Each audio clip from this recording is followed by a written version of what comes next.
Good morning, everybody. Oops, that was not a good idea. Esteemed guests, dear colleagues, it's my great pleasure to welcome you to the International Forum for Coal Regions in Transition. Here in Berlin, organized by the GIZ, this conference is held by the project International Platform for a Just Energy Transition in Coal Regions, which is jointly funded, as mentioned, by my ministry via the German International Climate Initiative, short ICI, and the European Union. The international platform is jointly implemented with the International Labour Organization, the Climate Action Network, the Wuppertal Institute, and supported by the International Trade Union Congress. I'm very happy to see so many regional representatives here today and want to extend a particular warm welcome to our partners from Ukraine who managed to join this event despite the dire situation they are facing.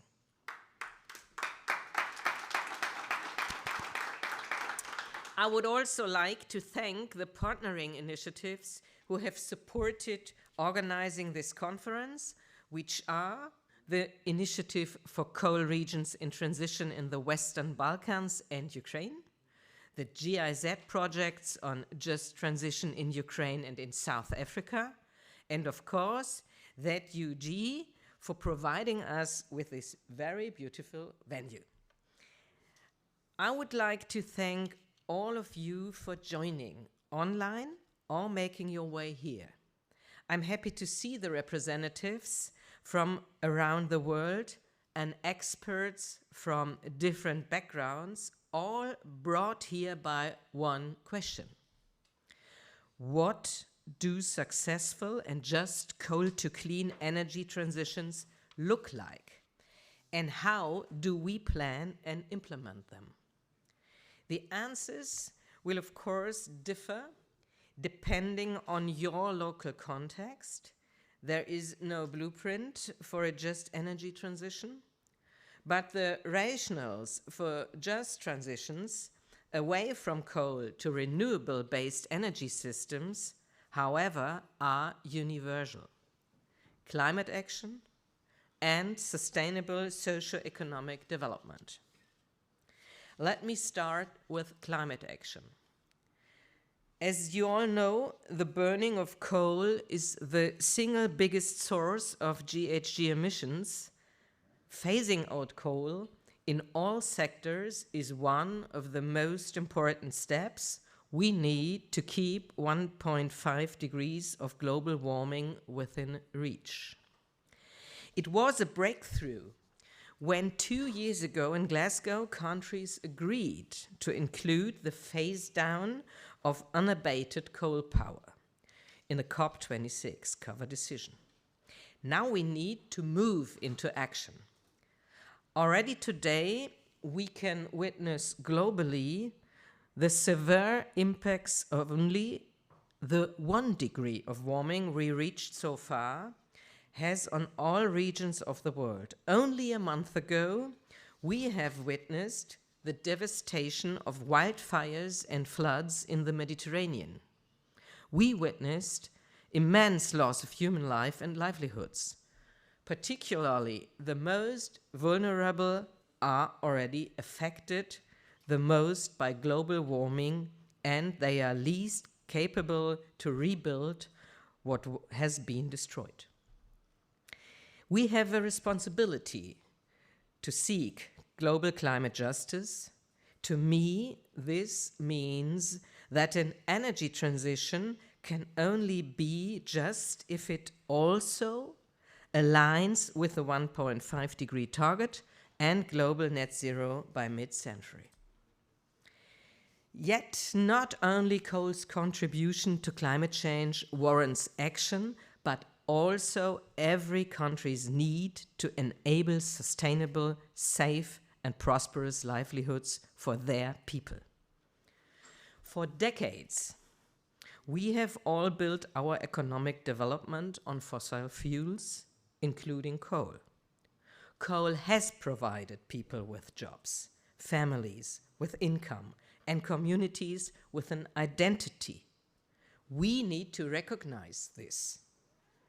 The other side of the coin, however, is that coal is the single most important contributor to global warming, contributes to millions of premature deaths every year from air pollution, cannot close the gap in access to energy, is only cost competitive compared to renewables when propped up by subsidies, and is not compatible with the cross-sectoral and highly flexible character of our future energy system we have, of course, to build.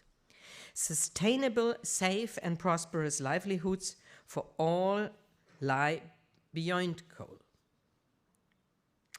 The decarbonization of the global economy is a fundamental transformation, unlike anything we have seen in our lifetime. Demand for primary economic goods and industrial value chains are going to change and evolve in ways we cannot fully predict yet. A just energy transition is one piece of a large puzzle, one instrument to actively participate in this transformation and make it inclusive. The transition away from coal holds opportunities and can be a collective improvement of our living situation. Renewables, along with energy efficiency, sit at the center of the sustainable development agenda. They can enable progress on poverty, reduction, food and water security, education, public health, and many more.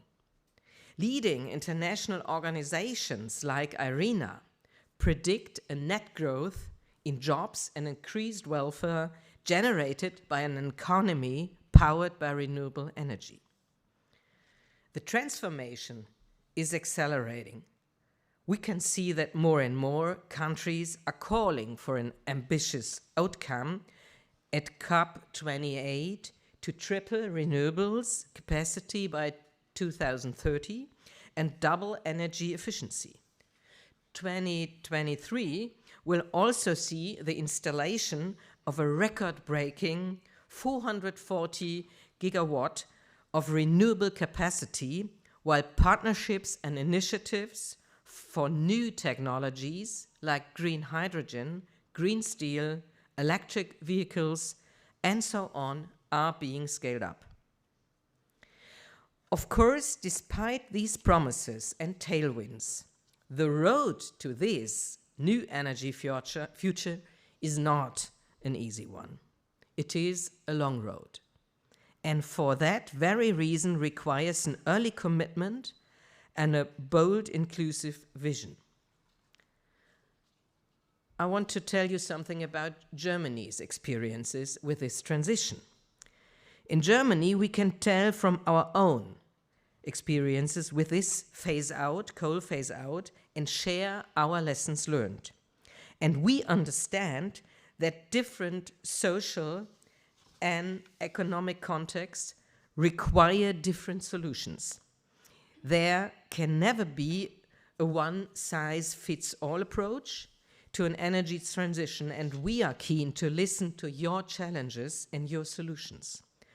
Germany currently generates about half of its electricity from the renewables, like wind and solar. But a third still comes from coal. The government aims at ideally closing the last coal power plant by 2030, while increasing the share of renewables to 80%. This is an important milestone on our way towards net zero by 2045. Our first coal phase out took place in the 1990s, with coal consumption decreasing by more than half since then. Particularly the German Ruhr area, where I was born. That means I have also a very personal experience with this transition. The German Ruhr area, coal mines were no longer competitive in the global market. And many of our former coal-producing communities underwent a transition towards new economic activities. But Germany is still in the process of phasing out the production of lignite coal. Some of you visited Lusatia this week, a coal region in the east of Germany, and some traveled to eastern Wielkopolska, a coal region near Poznan in Poland, to witness the ongoing transition in Europe. The German government learned that we need to carry out the coal phase out in an organized and inclusive manner. In 2018, we established the Commission for Growth, Structural Change and Employment, the so-called Coal Commission. It had a forward-looking mandate, and it reflected the importance of a multi-stakeholder dialogue, including representatives from government, local communities, industry, business association, trade unions, science, and civil society. Besides setting a phase-out date, a central focus of the Coal Commission recommendations lay on rethinking business strategies for the coal industry, on strategies to attract new investment, and on reskilling workers. The German coal region also joined an interregional platform, a European community of practice.